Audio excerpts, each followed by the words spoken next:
অঙ্কুশ বললি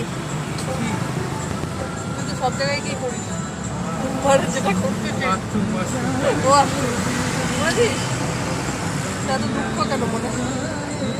তুই এখানে শেয়ার করতে পারিস আসলে ব্যাপারটা হচ্ছে তোর যে তুই যে কারণে শেয়ার করতে চাস আর কি সে আমার লিস্টে আছে বল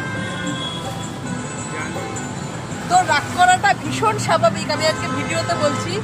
যদি তুই ভিডিওটা দেখে থাকিস আমি নাম উল্লেখ করছি না তোর রাগ করাটা অঙ্কুশের রাগ করাটা ভীষণভাবে স্বাভাবিক ব্যাপার আছে বল তুই কি বলতে চাস ভিডিওর মাধ্যমে বলে দে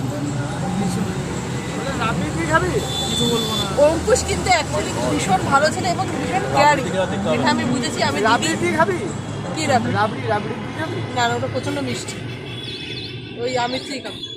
যাই হোক এই পার্থ বিঘ্ন ঘটিয়েছে কথা বলাটা সেটা হচ্ছে অঙ্কুশ কিন্তু বেসিক্যালি কেয়ারিং একটা পার্সন তো তুমি যেটা করছো সেটা কিন্তু অন্যায় করছো আমি এটাকে অন্যায়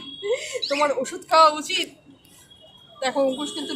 লজ্জিত হয়েছে না লজ্জিত হয়নি ও ঝাড় খাবে এটা দেখার পরে সেই জন্যই ওরকম করছে না না একদমই ঝাড় খাবে না কারণ অঙ্কুশ প্রচণ্ড ভালোবাসে এটা আমি বিশ্বাস করেছি রন্ধে রন্ধে বিশ্বাস করেছি যে অঙ্কুশ প্রচণ্ড ভালোবাসে তোমায়